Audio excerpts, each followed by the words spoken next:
The NBA is eyeing, we're going to do the Steve Kerr thing in just a sec. Just a sec. I promise. Grandi, you can put your headset back on. The NBA is eyeing a new anti-tanking proposal for the draft lottery. And once again, and this is Shams, and once again, I love how the NBA keeps doing this. Do you notice that they keep just like, poof, they like throw it out into the air, right?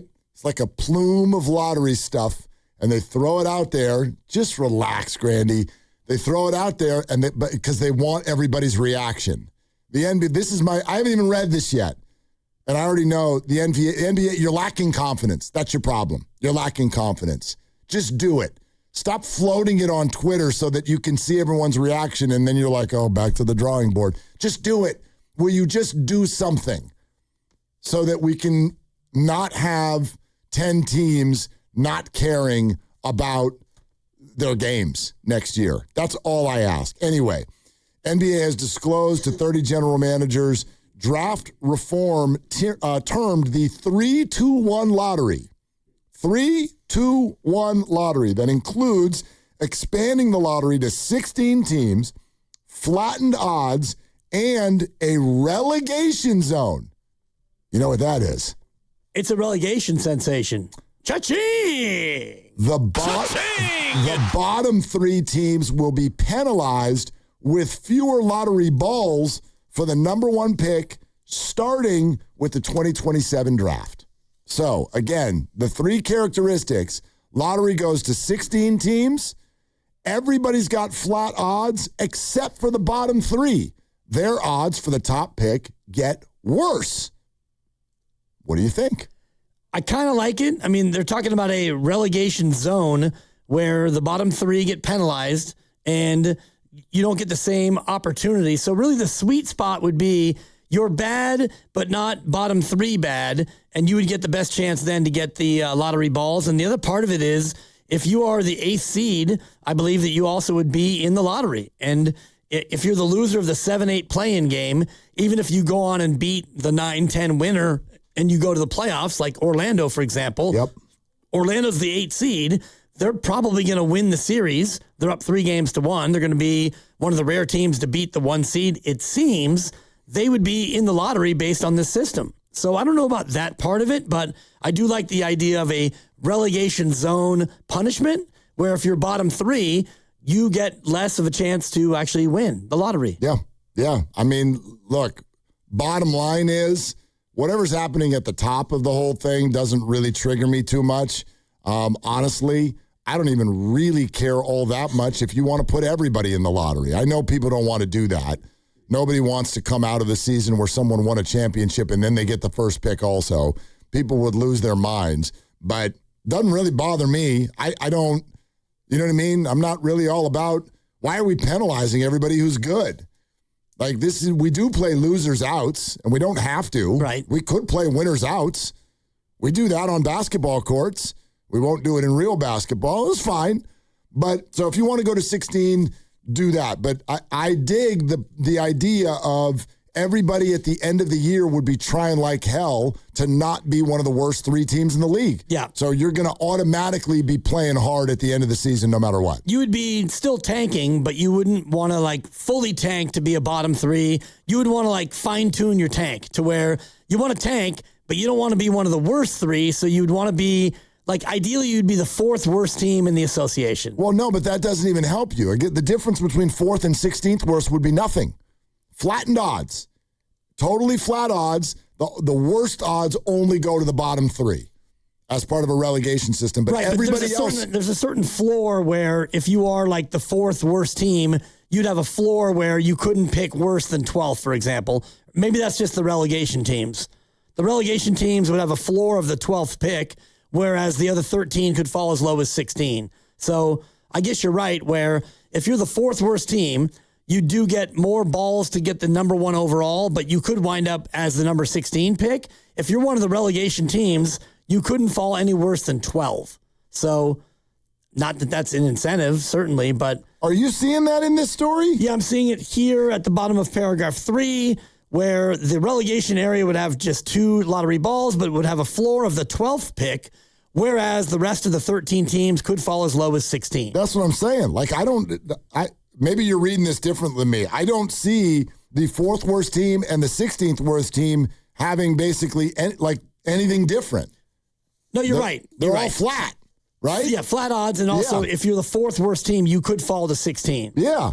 So, like, I don't know if there is a sweet spot, just not the bottom 3. Well, actually, as I'm reading it here, spots 4 through 10 would receive 3 lottery balls each. And then if you were spots 11 through 16, I think that you would receive fewer lottery balls. So 4 through 10, according to the 3-2-1 proposal, teams that do not qualify for the playoffs or the play-in and stay out of the relegation, they would receive 3 lottery balls. Teams bottom 3 would have 2 lottery balls, and the rest of them would get just 1 lottery ball. The 9th and 10th play-in seeds, 2 lottery balls. The 7 and 8, 1. There it is. There it is. Okay. All right. So 4 through 10 would be the sweet spot of lottery, possibilities. I guess. Yeah. But again, I do like that this is much more of a flattening than what you have now, which is, hey, be really, really bad, and you're going to have a great chance to be top 4 in the draft. I mean, look, I every time one of these comes out, I kind of have the same, okay, let's try it. You know what I mean? I mean, some of them got a little ridiculous. I thought the first set of anti-tanking things that came out from Adam Silver through Shams a few weeks ago, I was like, I don't even understand what the hell you're saying. Like they went there, they're like, here are the 3 options, and then big words and lengthy paragraphs were happening, and I'm like, my goodness, you've lost me. I don't know what the hell you're saying right now. Yeah. And then you're asking everybody to say, like, which one of these do you like? I'm like, none of them. I don't understand what you're saying. This makes sense. So great, do it. Do it. Is it perfect? I don't know yet. I don't know how any of these, I don't know how we're going to know if any of them are perfect.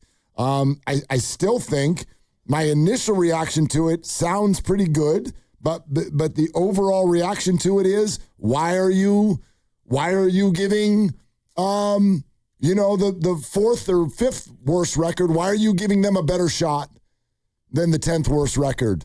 Just make it all the same. Well, I think the idea would be that if you're 4th through 10th, you at least most likely would be a team that was trying the majority of the year. You would not be just racing for the bottom. And if you're one of the bottom 3, the incentive would be to not be one of the bottom 3. You'd want to be fighting like heck to be 4th. And if you look at this year where you have, Washington and Sacramento, and you had Brooklyn, all these teams that are really fighting to be in that bottom 3, in this scenario, you'd want to be 4th worst. So if you were Sacramento or if you were Washington and you were a bad team, you at least would be trying to play games late to climb out of that bottom 3 to get that extra lottery ball and have a better chance. Yeah, I get it. I guess the idea is you're incentivized to get out of the bottom 3.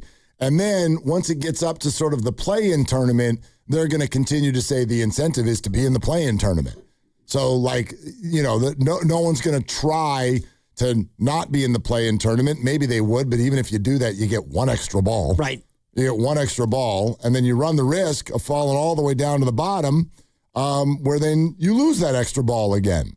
So, I don't know. I don't hate it. I do not hate the idea at all. And also, no team would be able to win the top pick in consecutive years or be in the top 5 3 straight years. So if you want to be a serial tanker, then you would not be able to be rewarded in this way, to where, if you're a team that is going to be bad and you want to win it, but you don't, then you're going to be bad again. You can't be bad year after year and get rewarded with a top 5 pick 3 straight years. What you got, Grandi? I have a lot of issues with it. Why? Honestly, I generally think the way that the NBA needs to address tanking is to just get rid of all these crazy rules and adopt the NFL model and accept the fact that you're going to have some of the worst teams in basketball that are naturally bad tank.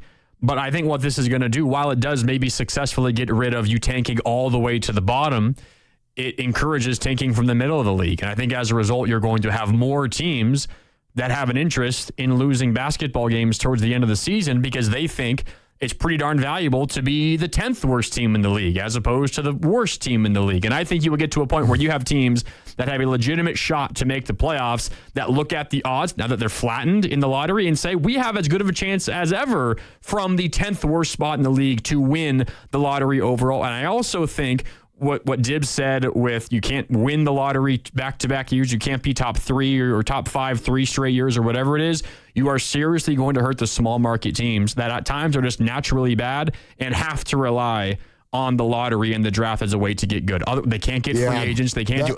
I don't think it's going to end up working. That one doesn't bother me as much. I don't feel bad for anybody on that because that's where you are. The NBA, in my opinion, should not start being like, oh, we feel terrible for Sacramento. You can do a great job. Oklahoma City has the best roster in the NBA. You're allowed to do it, and they've done it now. San Antonio two different times. Yeah. Yep. Well, and then that was partially. I mean, San Antonio. That's a small market. They've done a really good job, but they did it by winning the lottery. Like that's kind of Grandi's point. They did it through winning the lottery, but I don't like. That's the nature of the beast. I'm not holding everybody up so that Sacramento can catch up to San Francisco and L.A. That's just, sorry, you're in Sacramento. That's not catch up, but it is their best pathway to building a competitive team. And you can still get a good pick. You can still get a really, really good pick. But the first part of what you said, I do understand. Again, I think this is good, not great. What I would just remove all of it. I just remove all of it. Is it that hard to just be like, if you miss the playoffs, you get equal lottery odds? I like the part, though, where if you're at the bottom, they get worse. They get worse. So try to get out of the bottom. But if you miss the playoffs, everybody's odds are flat. Well, you don't want to have the situation that Dallas went through a couple of years ago where they intentionally missed the playoffs. That way they get into the lottery. And so if it's flat and you're a team like, I don't know, take Golden State this year, for example. Steph is coming back off runner's knee and Jimmy's out and Moses is gone. And even if you win, you're not beating OKC. As we found, Phoenix just got swept. So if you had flat odds, then the Warriors would be definitely incentivized to go out there and lose the play-in. And you think they would have? I mean, they did anyway. Well, the Suns also would have been incentivized. Yeah, exactly. Both teams would have been trying to lose. No, but remember, what you're talking about now is that, like, the players don't try to lose.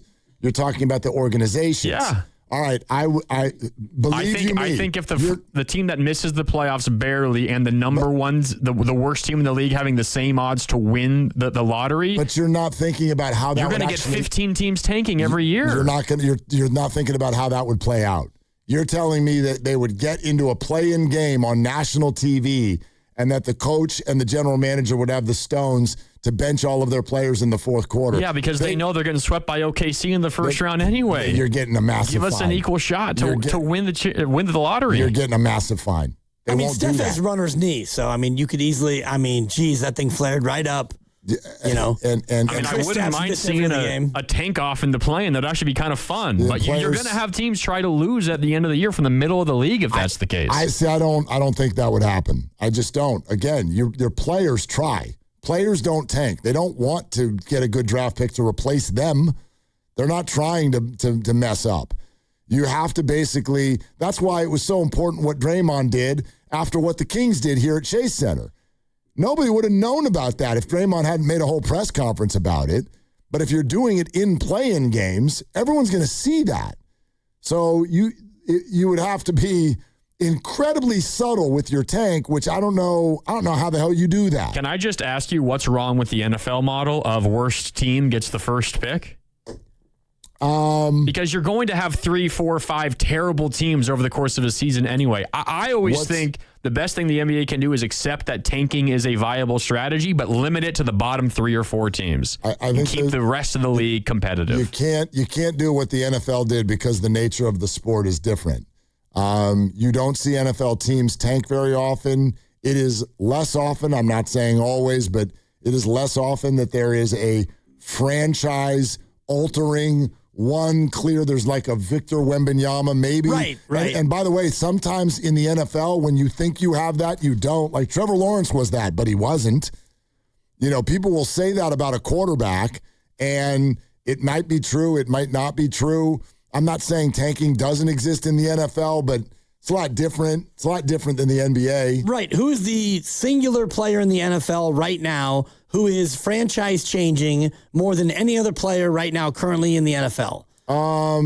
like a Josh Allen or a Patrick Mahomes. Neither of whom went number 1 overall. Right. And I think that's to your point. And if you want to go back to LeBron and Wemby and even Zion, who people thought, was going to be that guy, in the NBA, one player can be so much more impactful than in the NFL. So that's why the NFL will never go into a lottery. If you happen to be terrible, good for you. You get the number 1 overall pick and take whoever you want, and you got Mendoza as your quarterback. We'll see if he's going to be. Yeah. I mean, is he going to be the LeBron of the NFL? Well, I mean, probably not. Just by virtue of how much bigger the rosters are. Like one player affects an entire roster less in the NFL than they do in the NBA. You've got 22 starters in the NFL. You've got 5 in basketball. Yeah, I mean, no matter how great you are in the NFL, you can only play half the game. There's an entire wing of your team that you don't even participate in. And even if you're the quarterback, you can only impact one half of any particular play unless you are, a phenomenal running quarterback. Like Josh Allen, he might be that guy. And what did he go, number 5 or 6 overall? I think he was 7. Yep. And he's never even been to a bowl. There you have it.